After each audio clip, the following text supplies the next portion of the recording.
About my case, no solution. Greetings, everyone. This is me, Zahra, again about my case. So, where to start again?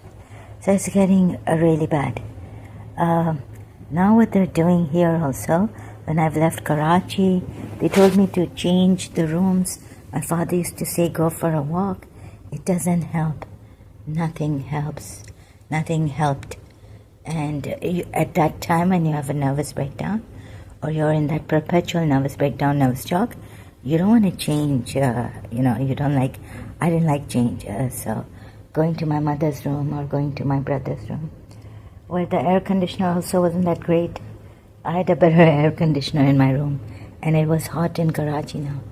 And I would get, I would throw up and get headaches, sick headaches due to heat. I thought it was thyroid. I got my thyroid checked. There's no problem right about my thyroid. Now what happened is, before that I had, before going to London in 1995, August, September, my law college year would start. So I went to London from Karachi.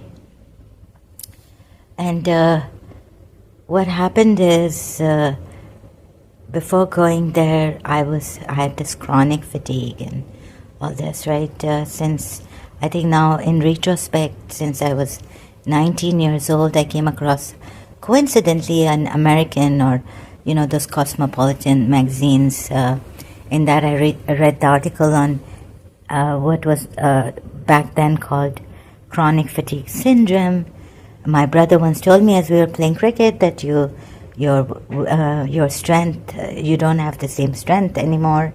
We used to play cricket in childhood also, and later on. So this time when I was in school, so chronic fatigue syndrome. Oh yeah, and St. Joseph's College, I got grace from God, so I could. I left the depression behind. I was in very great depression, melancholy, and all this hellish years. Separated from my teacher and leaving Karachi American School, but mostly because of my separation with my teacher, who was my family friend, who became my family friend since 1978. And I joined Karachi American School in 1977. Okay, so I had this chronic fatigue syndrome that I learned from an article, what timing, in 1989. That now I started to get tired, so I looked at my cigarette, maybe low tar. I read articles on that, because I was buying this and the articles were coming, so maybe it's my cigarette, and I was having a lot of throat problems and all this. But in the separation, if I had a sickness, like I had malaria, it would be unbearable. The fever also, or a cold or a sore throat, would be unbearable without my teacher, separated from her. I couldn't stand places, things. Also, this was ongoing. And then the chronic fatigue syndrome struck me. And then when I went to London, there was this restlessness and everything. And then my hostel came flyers downstairs in the reception area, where the phones are kept, on the phones downstairs in the lobby, or near the lift area. So I picked up the flyer, and there was this lady, clairvoyant, and I was already very restless, and I went to this lady. Thank God I went, because the lady gave me all the symptoms that I suffered in, but more, she said, how have you come here? You should be bedridden and all this. I know that going to college, even like taking the tube, but walking, in London I never used to get tired in my childhood, and later on in my teenage years when we went for vacations. But this time it was like, oh, thank God I reached my college gate, looking at my college gate, thank you God, and saying prayers, the Zikr Allah, the names of Allah, Raqib Hafiz, praying for myself and my principal, Mrs. Maria Gulzar. This is how. So I knew what the exact symptoms the lady clairvoyant that I went to in London told me in 1996 now, when the flyers came, and she said many things. She said, there's a witch who is after your family and this and that. Then I went to college and I called my aunt, one of my aunts, my mother's sister in Karachi, and I started to cry, and I was feeling very weak also. It was very difficult to get up and to sleep in the nighttime, and having difficulties reading Surah Yasin, and I had taken my Shia book, dua book, supplication book, and reading some duas, and sometimes it was very difficult when I'm hungry, and I have to go out and eat from my hostel because the breakfast, lunch were not, out of time. Sometimes I wouldn't get up many times I didn't get up for breakfast to have it in my hostel. And lunch also, no, because our food is different. And so feeling hungry, I couldn't even go down, to the lobby, forget going out. So I was in my room, and then what I did was, thank God I had these chocolates, Ritters, my favorite. And having that, and then finding the strength somehow to get up. Of course, tried to go to college every day, and all this made it sometimes but it was very difficult. And this is what the lady told me: how do you get up in the morning? You should be bedridden, and there's a witch after you, and your family. So take help. If you don't take help from me, take help from someone else. But please do take help. So this was in 1996, and I could see my energy draining. And I would collapse. There were times when I wanted to call my father and say, please come and pick me up. Come to London. Do my, please, I can't. And, the panic attacks and inside. But I would never show it outside or even tell my aunts whom I was close to, any one of them. So then when I came to Karachi after this, my aunt told me that, yes, there is a witch. They found out, and they even went pillar to post to pilgrimage, to Imam Ziyarat and Bibi Zainab Ziyarat. One of my aunts prayed for me and for my marriage and for my health and all this. And they went in Karachi. We couldn't find a saint or a spiritual person to help us. And then I've come to Karachi after the graduation and found back in my room, when I took the old diary of mine that I'd finished writing in. I started in a college, maybe 1992 or 1993, and I finished that journal of mine by 1994 year, right, that diary. So I had covered it up with the wrapping paper, and someone had torn the wrapping paper of my diary, and they had kept it inside. Someone had read my diary without my permission when I was in London, so I saw that also. And then I was purged by then I was purged, but before this my aunts found out, and they told me, yes, it's confirmed, there's someone after us. Not only me and my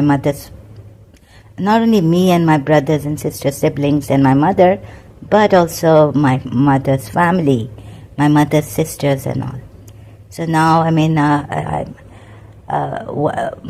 aunt, this one very close to me, I told her and called, remember, from London, and cried. She passed away in March when I came to Dubai. Which year was it? I left Karachi. She passed away. She had breast cancer. And my other aunt, the youngest one, is, I spoke to her on WhatsApp a few years ago, and she wouldn't reply to me, and I asked my brother who's in touch with her, one of my brothers, and he said she must not be feeling well. So she's also perhaps bedridden and all this, and she wouldn't want me to say these things, but I have to say it. I apologize. Because, recently what I've found is that, in the years here, whenever I had to renew something or my financial status or help find salary, on that day they would make it really tough, even here in Dubai. in my new studios, like new apartments changing, they would make it very tough for me to get up, and watching feeling would intensify, and I'm in the bathroom taking a shower. It was hellish, all right? And I have to today, like my brother said, like they would say, how come cancer patients come for their renewal and she can't come, or going to a psychiatrist, why can't she come? There are people who are on wheelchair come here. So, oh my God, but I cannot tell you how difficult they would make it for me. And how would they know? So they're watching, in year 2000, violation of my privacy started to happen, and left and right center, everything, the voices came. I took help from this one on Desi Chat. I found him. He was in Karachi then, Sayyid Yusuf Zaidi, a Shia Sayyid. He begged me to help him. I was going haywire on Desi Chat at times, and they would kick me out of the chat room and all this, right? I felt my whatever little grace I had was stolen. I was pulled down to my lower self, couldn't get up to my higher self. So the nervous breakdowns and the abuse started, and in my head also they were abusing Bibi Zainab. So maybe I wouldn't know that it's a Shia, but actually it's no non-Muslim, no Hindu. I am sure now that this person is a Shia Muslim, not a Hindu, but they tried to make these jinns get into my head and abuse, abuse Bibi Zainab, so that I would never ever, this is what my aunt told me, and a saint, her help had told her that this person is veiled in 7 veils. Okay, so this, and then there was something about the principal, some tragedy in her life, and all this I had to take, and I don't know what it was. So they were sending me telepathy. First they weren't telling me.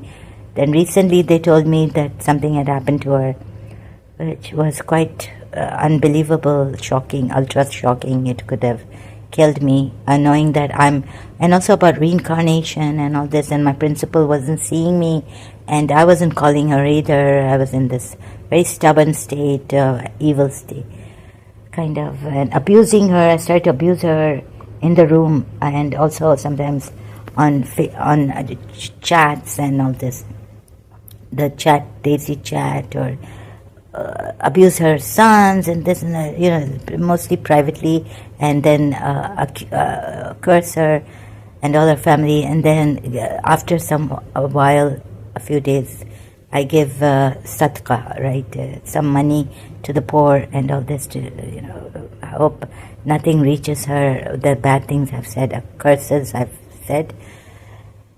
This went on, and so then Sayyid Yusuf Zaidi, now in London, he went to London. He didn't complete it. They didn't properly. They said he brought a man who could remove spirits, and they said, yes, a spirit. This man said, Sayyid Shah, what is his name? Sikandar Shah, Sayyid Yusuf Zaidi's best friend, Arbab Shah's eldest brother or older brother, Sikandar Shah, was brought to my house that day when before that he removed the Muslim spirit lady, female spirit that was on me. A lady who died, and her spirit was like attached to me.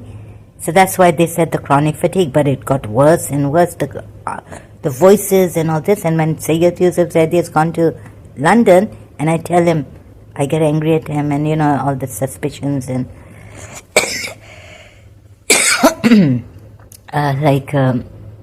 all that. So he said, oh, your health is getting worse, seek psychiatric help. I'm like, now you're telling me after so many years, 2009, when I met you in 2000 somewhere on Desi Chat, early 2000, in year 2000. Maybe in year 2000 also, or 2001, they came to my house saying that, yes, we've removed this, I've removed it. So a Shia couldn't do it, as a Sayyid, Fatima Zahra's son, Sayyid Yusuf Zaidi said he was, but Abdul Qadir Jilani's from their school, Sunni school of thought, could remove it. So he said, yes, there was definitely a spirit attached to you. I can't give you the name. And now the pain I had was excruciating, the way he tried to remove it. It was extremely painful during my sleep. I was in my mother's room asleep, I remember. And when they came in the night time, they told me in the evening. In the morning, I was like, and this pain, it started in the attacks, and I could see in a black woman, like just a shadow of a black lady, and Allahu, I'm saying, or she's saying Allahu, and she's being removed from me, like she was on my back or something. But it went on, and I said, will she attack? Well, he said 3 attacks can happen 3 times, but not more. So I was coming to Dubai for something, and then she started to attack me, this spirit in Dubai also, on my forehead. I started to recite Nadi Ali Ayatul Kursi. Now but I don't remember it now. Ayatul Kursi I don't remember in Arabic. While sleeping, the attacks were even worse, and getting up was like walking was like I'm broken and all this. So the thing is that now what's happened is, so we couldn't find a proper healer. Then in Karachi, before I was coming to Dubai, leaving for my passport renewal, I didn't know I'm going to stay. I'll never go back to Karachi, right? What happened is my father found these people on TV, like their ads were coming and said Nadi Ali they give and all this, but these people were also like terrible. They called me. My father gave me all their numbers, and I called most of them. At least, how many I don't know, don't remember, but I called them, and one was like, oh, have you done something bad in your life? Tell me, otherwise, this is not, if I start the amal, the special prayers to remove things from you. Once, I was like, what is it?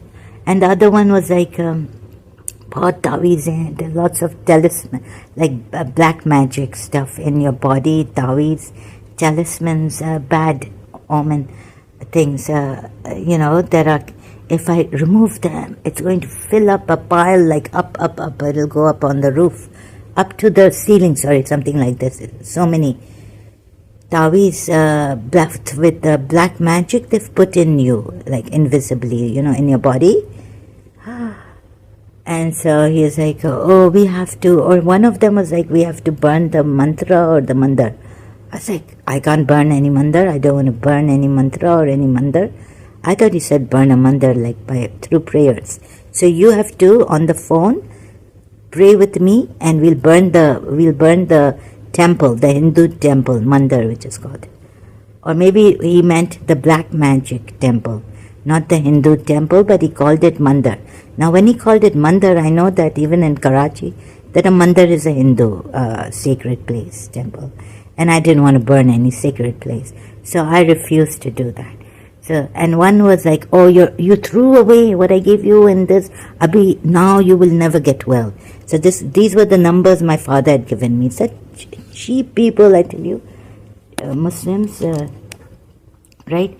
And now he's cursing me that, since my aunt said, if I give you something, you will not be able to wear it.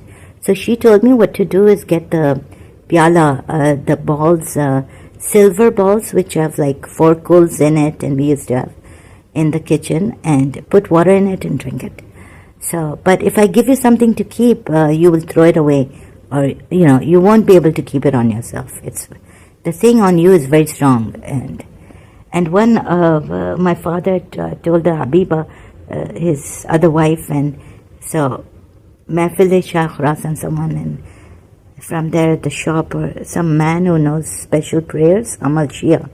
So he said, oh, I'll give you a list, and I can't remove this because the tree will break, and if there's something inside of her, and they can't do it. So my father's other wife, my father's not there, he's gone to Dubai, somewhere in London, and so she has to tell me what my father told me he'll give it to someone he knows, and then now she has called me to tell me what that man, my personal stuff to this stepmother, I wasn't even close to, I didn't even want to talk to about these things, too, but she's called me to say what the Shia man is, my father found, or so.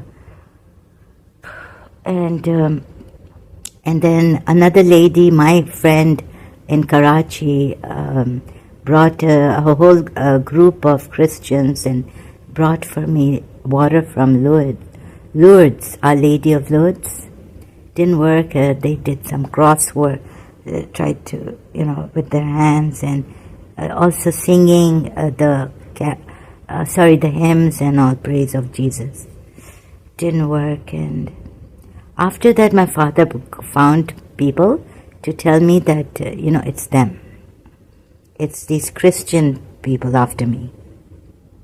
Right? I was like, it's happened before. This Christian lady I found just a few years ago during my so I think, so my father was sometimes like, before that he was like, no, Jadoo, no. But he prayed for me. He said, I've come out outside your room and I prayed for you. I keep praying like this. And he gave me a prayer he recorded in his voice of the last Imam, Adrikni, Adlal Bala, for, calling Imam Mahdi the last Imam, 12 years. Didn't work. It was getting worse. And the things twirling inside. We even called, Mariam, my friend, told me, Allama Tasadduq Hussain, Ya Maulana Tasadduq Hussain, the Shia in Punjab, so we called him. He gave me a lot of du'as from the Quran, and I couldn't, I did that, it didn't work. And so before it was like slowly, I couldn't even bring out loudly to read out the dua loudly. I was watched, and there was this very heavy feeling of watching, violation, every time someone's caught staring at you. How would you feel? But this was 24 hours until I slept. And even when I slept, so the pain started, the excruciating pain. Remember Sayyid Yusuf Zaidi with Sikandar Shah trying to remove Sayyid Zaidi bringing Sikandar Shah, who tried to remove the Muslim spirit from my body. So during the sleep, that pain remained. It would come again and again, and later on it got worse in year 2000 as the years passed. And there was also telepathy, right? So we're healing you and all this. Jesus Christ came in my dreams, said, how is it that you will not get well? But I didn't get well. And, so I thought of that dream, interpreted that I would get well. My mother had dreams. I dream of Imam Hassan also. In a while you'll get well. He did something on the side. He came in white Salasa. He gave me the number. I think it's the number 30 or something in Arabic. I said, in a while, something like this in my language, or Urdu, you will get well, but I didn't get well. And then right now, it's a lot of panic, a lot of feelings, a lot of energy, force. Forget the feeling, but the energy is hurting me, and sometimes it moves a little bit away from me, but I know it's this evil energy that's been inside of me, making me feel what I think I'm feeling, but it's this one giving me anger and all this, right? So abuse, curse. I tried everything and I can't find. And I'm using YouTube, Facebook for this. Maybe somewhere, someday I'll find a healer, and that healing will work on me. Or I just take it a moment at a time, every time going to YouTube, playing some healing something. So right now also, end of the month, or if there's some paperwork or some government or some very important thing, I have to take my money out or go to the ATM or go to a grocery, or even for grocery call, important thing, I can't, it is such a struggle. They make it even worse that day. or just before those days when they know that at the end I'll have to do I have to go outside or do something that I have to do. There's no way, no. Or, so they make it that day. And even if I say, okay, like my brother said, don't worry about sending me money on time and this and that. You can send me whenever you like, right? No. So finding no solution for it because, no, whenever I like, it's not on me, right? Because if it's the 1st or the 31st of that, or if it's the 2nd, 4th, 5th, 6th, 7th, 8th, they're on me and they know, and so I can't just sneak out, right? Oh, this is the day, 5th of this month, I'm going out to get money, right? I have to think about it because as I'm leaving, or I have to take a shower, get dressed, or before even just thinking, okay, today I have to get my money out to send to, oh goodness, it's like a very big, I have to, a lot of force, a lot of harassment, aziyat. Already I'm in aziyat like the whole month. Headaches, migraines, very strong, sick headaches. And in Karachi, I used to throw up a lot and all this. Here, it's a little less, and the pain that they used to give me during my sleep, excruciating, is gone. Right, only very once in a blue moon here. So that, and so it's become really terrible. Sorry, I have to just put this out. And let's see if this video even, Kind Master takes it. I'm going to see if I can just remove the black screen and put something here. Sorry. So this is my condition case right now. So, and people saying that, I have a thing on black magic, like I'm obsessed with it or something. No, it wasn't like that. It's a long story. I can tell you I wouldn't even accept the evil in life. I was like, your thoughts, like the Bible, I've read different books and the Bible says, as you think, so you are, or you make your life as you think. So think good, and this is what so think of no evil, speak no evil, see no evil. Like that, there are moments, years in my life that I've been like this, but in London someone told me, no, there is evil in the hostel and in the hall. In my college, they were both places. So she told me, no, there is evil. So that's what it is. And some people saying, no, she's too much in this. It's just her wahem or illusion. She's it's not true, It's just her imagination. Or, that's all right. There is, I found, thank God, now many videos, YouTube, helpful about destiny swapping, and all this covert nonsense, very evil, and the impact they have, it's like evil spirit inside of you now. So we have to take action. We have to find a way to stop this and nip it in the bud also. So that will be for later. For now, my story is like this, and today also, getting up, having one meal in a day, very difficult to get up. So it's very painful for me. Okay, I've managed to make my tea, and before I had to do this video because I might lose words as I was making tea. I remembered no solution. So put this on the YouTube, Facebook for you. So this, you get it? This is my life story, and some people, even my father was giving me a tough time, and there's no black magic, no this, no dog. But I experienced, in year 2000, I had to come out with this, right? It was, there were compulsions and nervous breakdown, and sometimes you can't help it. A lot of compulsion, restlessness, anxiety, all this tension, chronic fatigue, on top being watched, privacy violated, can't keep secrets, anything you say to me, I will bring it out one day. I can't trust myself, can't work. It's like, it's really like my life is like, it's not, it's upside down. It's with this. And I'm not crazy because, biologically. Yeah, brain damage has been done perhaps. And the voice, I don't know, but the voices are the entities of evil spirits.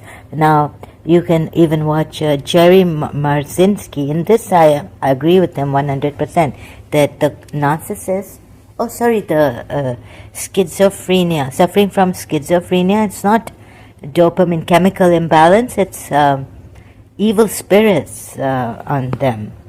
So please take help, and not the psychiatrist one, the spiritual one, and I hope you find someone. And I'm also worried about Lubna on YouTube, her mental health. I'm worried about Arisha. I'm concerned. I try not to worry because I really shouldn't be. I can't afford. And Lubna is a single mother, parent, and I don't know how she's...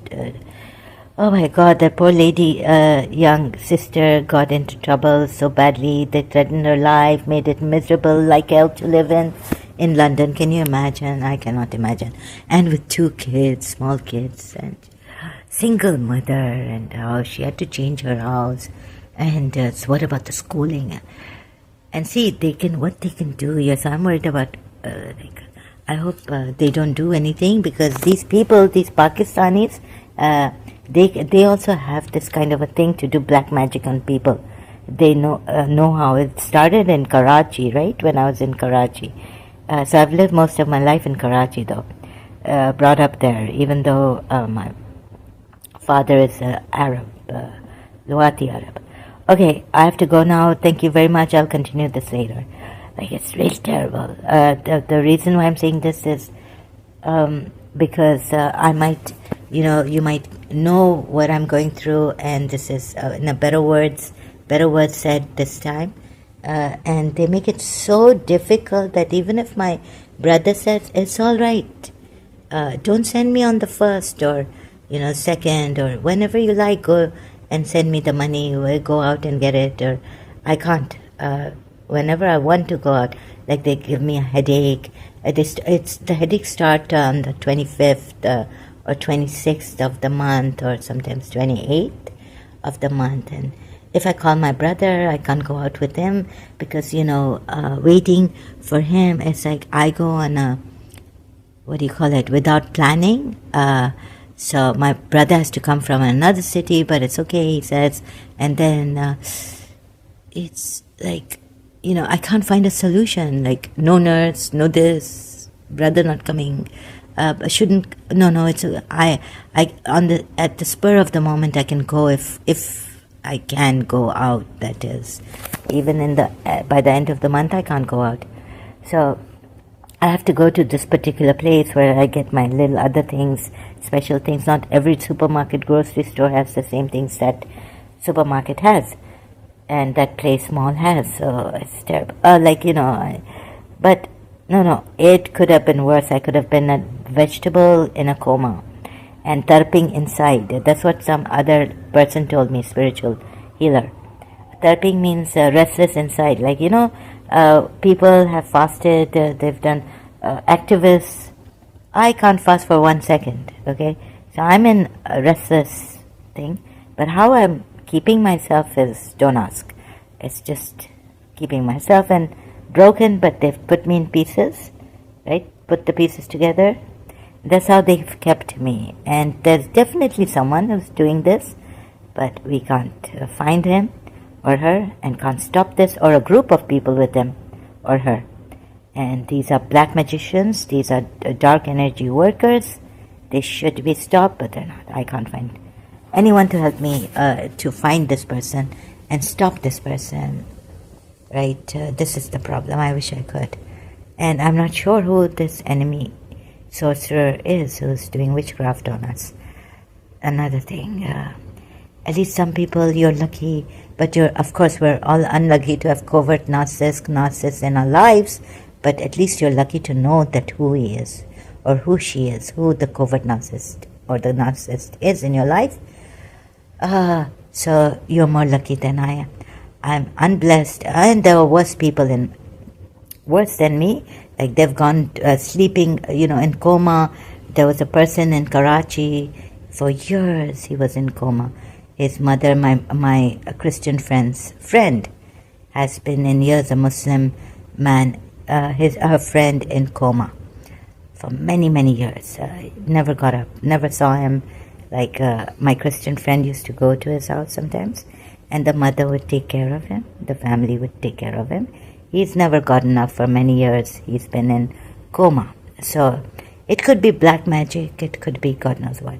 Before he was, able to get up and all this, my friend told me when I met her, he was gone in coma. So there are people like this, but no medical, nothing.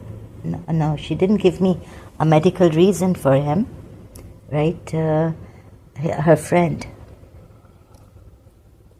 who has been in coma for now many years.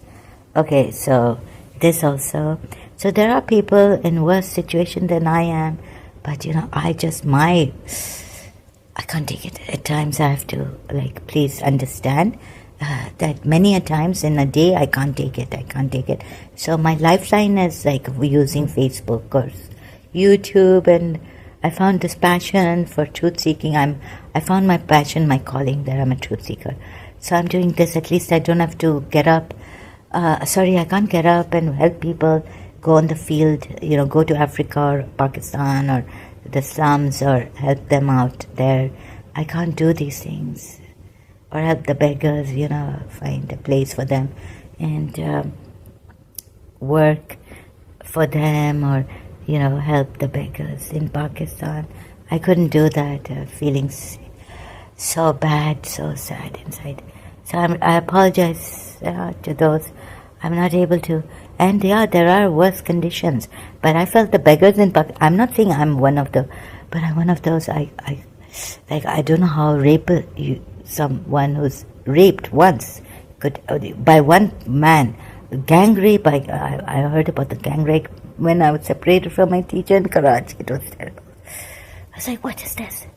So beggars in Pakistan, Karachi, and this and the terrible state, and not very clean and bumpy roads, and the infrastructure of our country, city and country, Pakistan, terrible. And the people also, I didn't feel like a Pakistani anymore. So this also. So there are people in worse conditions in Pakistan. How do they live? The beggars, how do they go out on the streets and beg? When I can't even lift myself here, it's so painful at times. That now there was a time when my voice, my moaning, I didn't have strength to moan, to say, I didn't have strength for it. But now, at least I have some strength for it to say, Yalla, help. Oh, it comes out, Allah, because I'm so maybe used to it or what, being a Shia. So, but otherwise I'm an ex-Muslim. Anyways, thank you for this, and hope you understand if I abuse or, and I'm not myself. My one lady also told me, another lady, not the one in London, that it's not you. So her came to London, her spiritual guide, and saw that, said, this is not Zahra. Or her spiritual guide's daughter came, right, and said, this is not Zahra. So the anger and the abuse and all this, but at that time I wasn't abusing in London or cursing or anything. I was away from these things. So okay, thank you so much. I will continue later about this, my health, and finding no solution, and it's getting worse. But for me it's too much, you see. I can't take it. Thank you for watching.